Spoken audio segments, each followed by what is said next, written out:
So hi guys, welcome back to my to videos. तो इस video में दोस्तों डिस्कस करने वाले हैं यहाँ पर कुछ इंपॉर्टेंट कंपनीज को और उनसे रिलेटेड कुछ इंपॉर्टेंट अपडेट्स हैं जिसकी बात करेंगे इस वीडियो में। तो चलिए दोस्तों वीडियो की शुरुआत करते हैं। सबसे पहली कंपनी को डिस्कस करते हैं। पहली कंपनी का नाम है kinase technologies India limited. But इसको डिस्कस करने से पहले दोस्तों, अगर आपने अभी तक चैनल को सब्सक्राइब नहीं किया है तो चैनल को सब्सक्राइब करके बेल आइकन को प्रेस कर लो और टेलीग्राम चैनल को भी ज्वाइन कर लो, जिसका लिंक आपको डिस्क्रिप्शन में और पिन कमेंट में दिख जाएगा। और दोस्तों एक डिस्क्लेमर भी देना चाहूँगा, जो भी कंपनी से रिलेटेड न्यूज़ एंड अपडेट्स हम लोग कवर करेंगे वो सारी न्यूज़ एंड अपडेट्स सिर्फ और सिर्फ एजुकेशन पर्पज़ के लिए, सीखने के लिए, तो इसको किसी भी तरह का इन्वेस्टमेंट एडवाइस मत समझना। आप खुद से रिसर्च और एनालिसिस भी कर सकते हैं। तो चलिए दोस्तों वीडियो की शुरुआत करते हैं। सबसे पहले बात करते हैं काइनेस टेक्नोलॉजीज से रिलेटेड कुछ इंपॉर्टेंट न्यूज़ एंड अपडेट्स के बारे में। सो दोस्तों, अगर हम काइनेस टेक्नोलॉजीज़ की बात करें तो ये कंपनी आप सभी को पता होना चाहिए कि इलेक्ट्रॉनिक सेक्टर में काम करती है। लाइक EMS कंपनी होती है ना, उसी सेक्टर में ये कंपनी का कामकाज हमें देखने को मिलता है। बट अगर हम बात करें इस कंपनी के एक्सपेंशन की, तो पिछले कुछ टाइम में ये सेमीकंडक्टर फील्ड में एक्सपेंड करने को लेकर काफ़ी ज़्यादा स्टेटमेंट ऑलरेडी दे रखी है। और कल के दिन की बात करें तो ये कंपनी आपको फोकस में देखने को मिल रही थी, क्योंकि कल के दिन सेमीकंडक्टर सेक्टर से रिलेटेड ही कंपनी ने एक बड़ी अनाउंसमेंट किया था। अब एग्जैक्ट ये सारी चीज़ें हैं क्या, तो चलो इस चीज़ को थोड़ा सा डिटेल में समझ लेते हैं। सबसे पहले ये देख लो कि कंपनी करती क्या है। तो देखो, जैसा कि मैंने बताया स्टार्टिंग में आपको, EMS कंपनी है, यानी कि इलेक्ट्रॉनिक मैन्युफैक्चरिंग सर्विसेज कंपनी है। उसके अलावा integrated internet of things solution भी कंपनी प्रोवाइड करती है, ठीक है। और इनकी एक सब्सिडरी है जो कि सेमीकंडक्टर सेक्टर में काम करती है। उनके तरफ से ही स्टेटमेंट हमें देखने को मिला था। अब स्टेटमेंट क्या था भाई, तो स्टेटमेंट हमें ये देखने को मिला था कि इनकी जो सब्सिडरी है वो उम्मीद लगाकर चल रही है कि पहला चिप इनके सेमीकंडक्टर असेंबली टेस्टिंग फैसिलिटी से, जो कि सानंद गुजरात में है, डिलीवर करता हुआ नजर आएगा first week of October this year, यानी कि इस साल के अक्टूबर के पहले हफ्ते में ये आपको पहला सेमी कंडक्टर चिप डिलीवर करती हुई नज़र आएगी।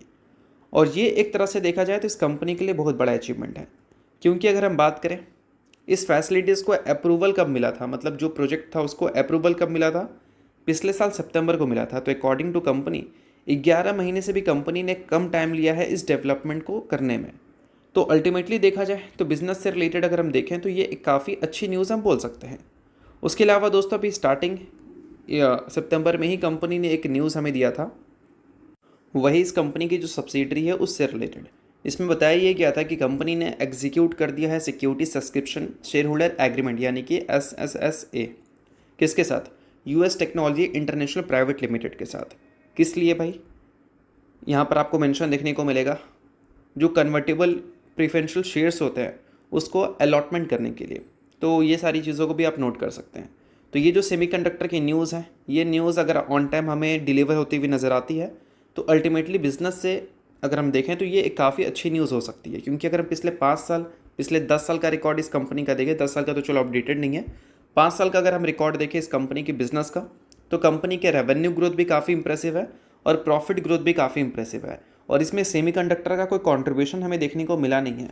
बट एक हाई ग्रोइंग सेक्टर अगर कंपनी के अच्छे ग्रोइंग बिजनेस में कंट्रीब्यूट करने लगे तो हम उम्मीद कर सकते हैं कि आगे चलकर भी कंपनी की बिजनेस की परफॉर्मेंस में भी हमें अच्छी ही देखने को मिले। बट हाँ, इसको रिकमेंडेशन की तरह लेने की ज़रूरत नहीं है। सभी चीज़ें सिर्फ और सिर्फ डेटा की बेसिस पे है, तो आप खुद का रिसर्च और एनालिसिस भी कर सकते हैं। सो अब दोस्तों वीडियो में आगे बढ़ने से पहले बात कर लेते हैं एक सेबी रजिस्टर्ड टेलीग्राम चैनल के बारे में, जो कि अपने ही टीम मेंबर का है। और उसको अगर आपने अभी तक ज्वाइन नहीं किया है तो आप उसको ज्वाइन कर सकते हैं। अब देखो, ज्वाइन करने का सबसे बड़ा बेनिफिट क्या है कि काफ़ी सारी कंपनी के जो चार्ट्स होते हैं उसको अच्छी तरह से एनालिसिस कर कर आपको यहाँ पर अपडेटेड देखने को मिलता है।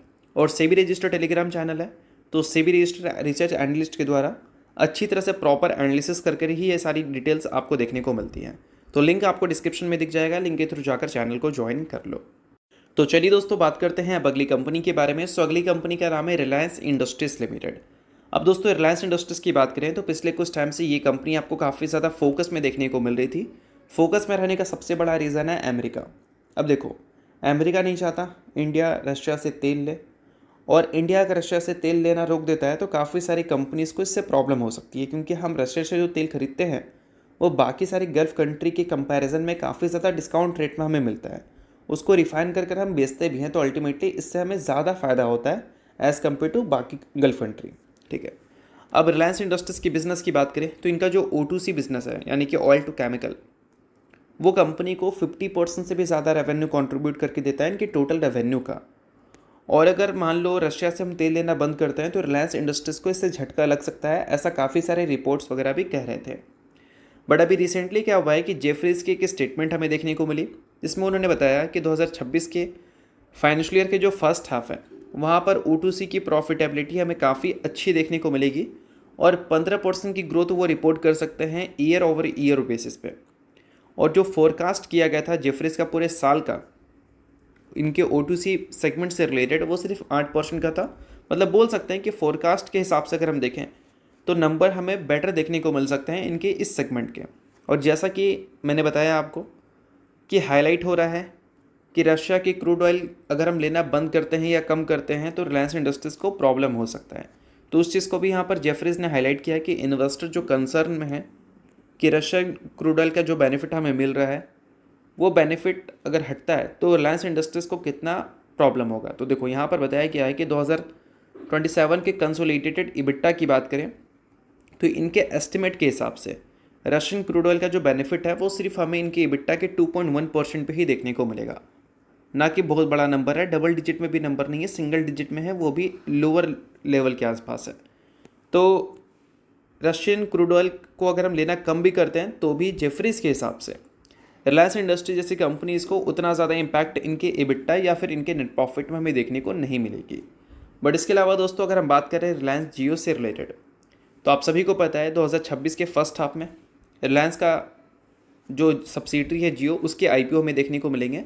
But according to analyst tariff hikes हमें देखने को मिल सकता है और एग्जीक्यूशन रिस्क भी देखने को मिल सकता है IPO से पहले।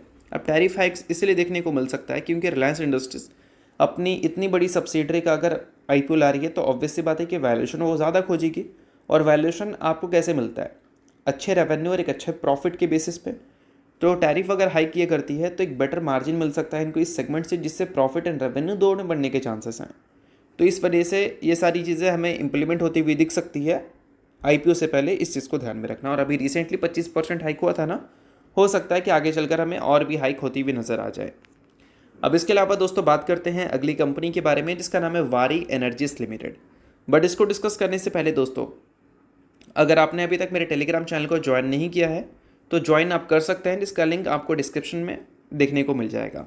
तो चलिए बात करते हैं वारी एनर्जीज़ के बारे में। सो दोस्तों वारी एनर्जीज़ की बात करें तो अभी रिसेंटली नोमोरा की तरफ से वारी एनर्जीज़ को लेकर एक स्टेटमेंट हमें देखने को मिला, जिसमें जो एक्सपेक्टेशन है वारी एनर्जीज़ के ग्रोथ से वो काफ़ी ज़्यादा बड़ा है। आप सभी को पता है क्योंकि एक हाई ग्रोइंग सेक्टर में ये कंपनी काम करती है और मार्केट की लीडर भी है अगर हम देखें इंडिया में। और इंडिया से जो सामान एक्सपोर्ट होता है सोलर मॉड्यूल्स उस पर भी।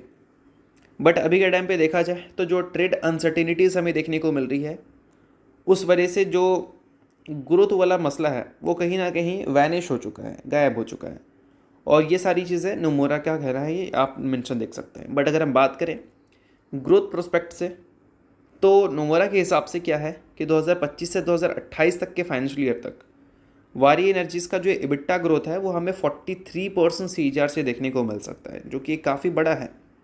और अगर ये रिपोर्ट मान लो अगर ये करती है तो अल्टीमेटली क्या है कि ये एक काफ़ी बड़ी अचीवमेंट होगी। क्योंकि अगर हम पिछले 5 साल की बात करें तो इस कंपनी ने काफ़ी कंसिस्टेंट ग्रोथ दिखाई है ट्रिपल डिजिट में।